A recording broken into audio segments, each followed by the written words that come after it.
todos. Com a ajuda do Eterno, nós vamos estudar mais uma paraxá, que é a 20ª porção da Torá, que é a paraxá Tetzaveh, que se encontra no livro de Êxodo, ou Shemot, no capítulo 27, no versículo 20 em diante.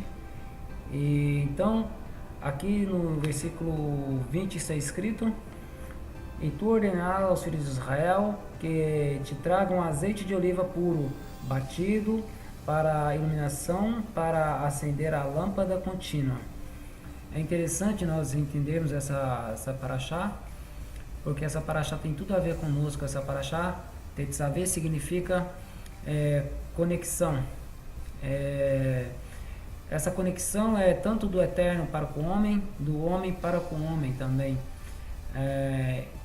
Nós lembramos que quando o Eterno mandou que fizesse a Menorá e o Mishkan, o povo de Israel estava lá no deserto e ali não tinha pé de oliveira e nem azeitonas para fazer o óleo de oliva para acender as lâmpadas da Menorá.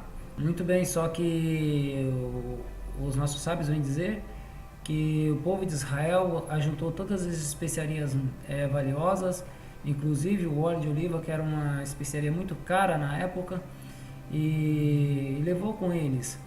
Levou o suficiente para poder acender as lâmpadas da Menorá, e enquanto estava no deserto, porque essa lâmpada nunca podia ser apagada. Era uma ordem do Eterno direta para a casa de Israel. E então, com isso, a Menorá ficou acesa através daquele óleo. Mas esse óleo não era um óleo comum, não era um óleo igual ao óleo de cozinha, era o óleo mais valioso que tinha. O primeiro óleo que saía da azeitona era o óleo que se deveria usar ali nas lâmpadas da Menorá. No geral, as nações e até a casa de Israel usavam em suas casas o óleo de oliva para acender as lâmpadas, as lamparinas, no caso, para ficar à noite um pouco mais clara, para ajudar nos afazeres da casa. Porém, não era o mesmo óleo que era levado à casa do Eterno nas lamparinas da Menorá. Era um óleo de péssima qualidade, um óleo que não era mais para servir de consumo, que se levava nas lamparinas. Mas o óleo que era para a casa do Eterno era o primeiro óleo. Era o óleo mais puro que tinha, era o óleo que se usava na Menorá. Isso trazia conexão do homem com o Eterno. Mas a lâmpada da Menorá não era para acender, para iluminar o Eterno. A claridade da lâmpada da Menorá era para trazer um pensamento ao homem que ele estava sendo iluminado pelo Eterno. E neste caso era Israel. Israel, a nação que era iluminada pelo Eterno e recebia do Eterno diretamente luz. Como a nação sacerdotal, Israel também tem a obrigação de ser luz para as nações. Israel, desde a época de Moisés, tem a obrigação de ser Menorá para as nações e trazer luz e entendimento às nações. Por isso que Amaleque e outras nações que são perseguidoras de Israel, com espíritos de Amaleque, tentam sempre apagar Israel, exterminar Israel do mapa, para que possam apagar a luz do Eterno neste mundo. Mas o Eterno tem sempre feito milagres e tem salvo Israel, tirado Israel como um forte, como fez com o faraó lá no Egito, salvou Israel das mãos do faraó. O Eterno tem sido na vida do povo israelita. No capítulo 28, no versículo 33, nós vamos tratar das romãs e dos sininhos.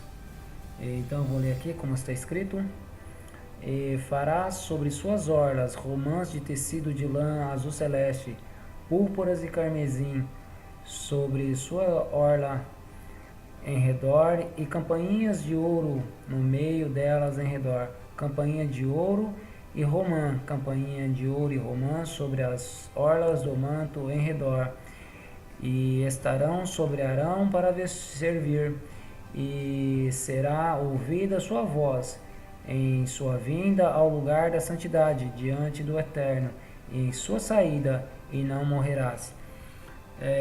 O Eterno deu para Arão, o sumo sacerdote, roupas especiais, e se formos estudarmos as vestimentas de Arão, nós vamos ver que tem quase todos os utensílios que Arão veste.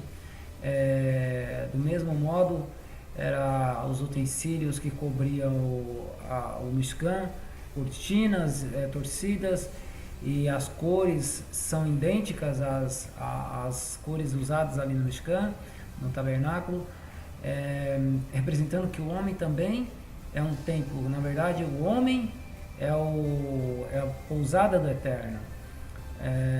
Mas enfim, quem que era o sumo sacerdote? Vamos entender quem era o sumo sacerdote. O sumo sacerdote era o homem mais próximo do Eterno. Uma vez por ano, o sumo sacerdote entrava no lugar mais santo, o Santo dos Santos, Kadosh HaKodashim, e ali ele fazia um sacrifício direto com o Eterno, falava com o Eterno, mas para ele entrar naquele local santo, santíssimo, o sumo sacerdote tinha que fazer um rito de purificação antes de entrar nesse local. O sumo sacerdote tinha que fazer um sacrifício de pecados por ele e também por Israel, pelo povo de Israel, e ele tinha que estar totalmente ligado ao Eterno, consagrado a sua vida ao Eterno, porque se ele entrasse de qualquer maneira na presença do Eterno, o representante do homem diante do Eterno morreria. Então, o representante do homem diante do Eterno, ele tinha que estar o mais puro possível para que o Eterno o recebesse e não matasse o sumo sacerdote. E ele fazia essa ligação entre o Eterno e o povo e o Eterno. É uma ligação, que é o nome dessa paraxá, conexão, ligação, conexão, o Eterno com o homem e o homem com o Eterno. Só que nessas roupas sacerdotais dele, do sumo sacerdote, em volta da roupa de Arão, tinha as romãzinhas e também os sininhos que faziam os barulhinhos assim, ó. Vários barulhinhos assim, tudo juntos, vários pequenininhos. Foi achado recentemente, perto do ano 2000, nosso calendário gregoriano. Acharam uma romãzinha de meia polegada, seria isso aqui, seria 1,5 centímetro mais ou menos, e toda de ouro, bem pequenininha, toda de ouro. E então as vestes sacerdotais eram formadas todos aqueles tecidos, e nas pontas, lá embaixo, nas barras, tinham um romãzinho, um sininho, outro romãzinho, outro sininho, outro romãzinho, outro sininho, e aí ia por de volta das orlas do manto do sumo sacerdote, e quando ele andava fazia vários tique assim, e o sumo sacerdote ele de acordo ele andava, fazia música, fazia como se fosse a música, vários barulhinhos, e ele andando em direção ao santo lugar, santíssimo lugar, e ali o Eterno ouvia os sininhos, é como se fosse a pessoa anunciando que estava chegando diante do Eterno. Está escrito que seria ouvida a sua voz.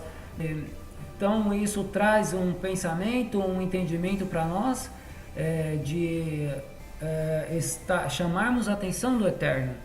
E quando nós vamos fazer nossas tefilotes, as nossas orações, nós devemos antes chamar a atenção do Eterno para conosco, para nós conectarmos ao Eterno, para o Eterno despertar sobre nós a sua atenção.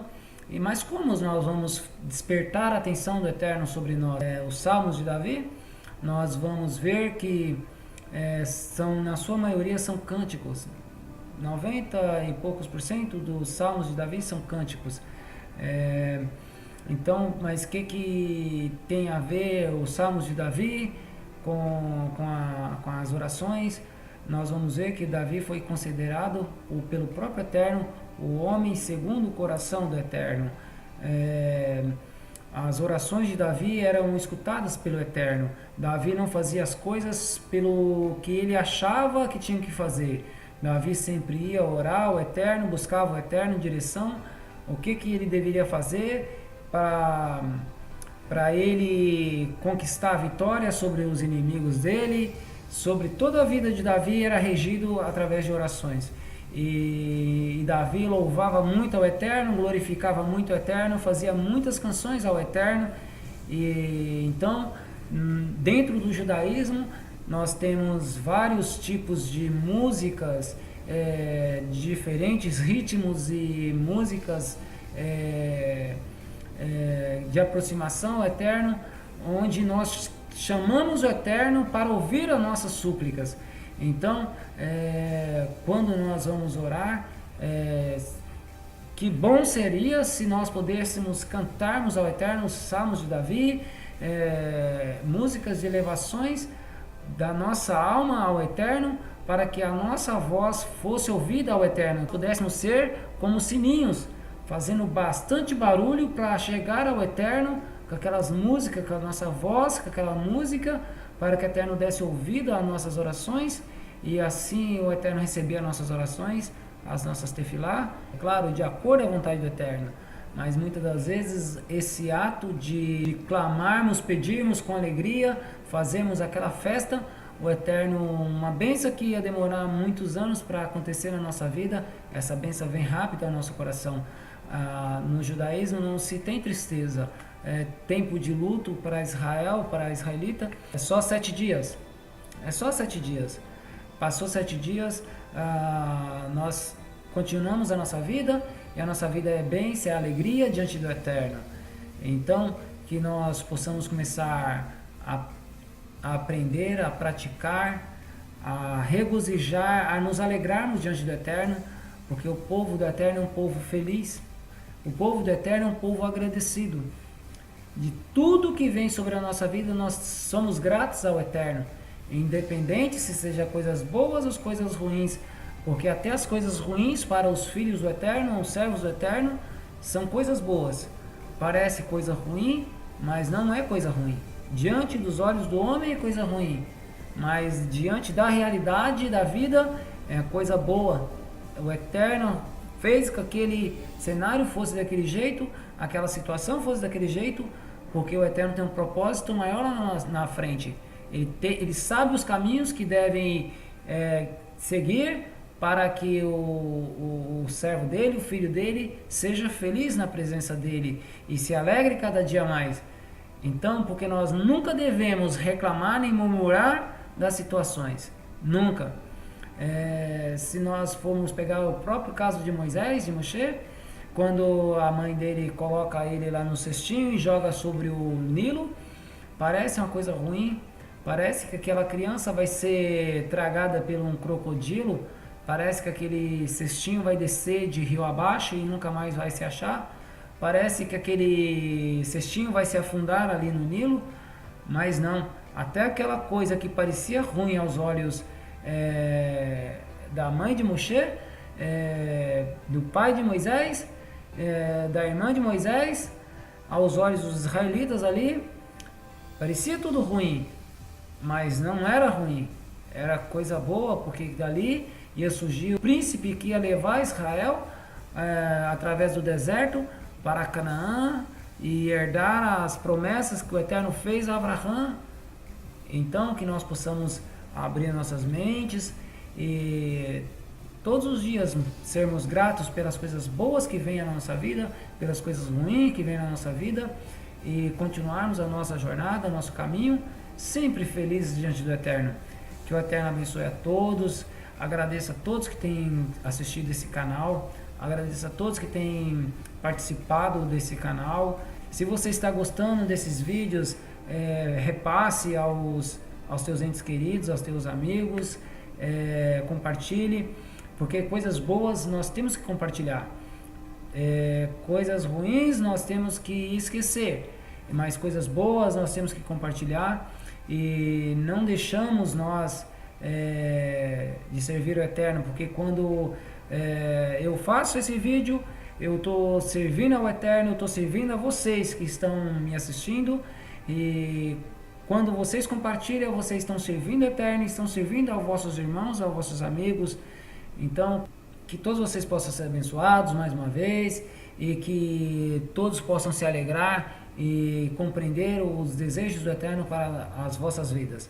Shalom para todos, e que tenham um ótimo Shabbat para todos desde já. Shabbat Shalom para todos.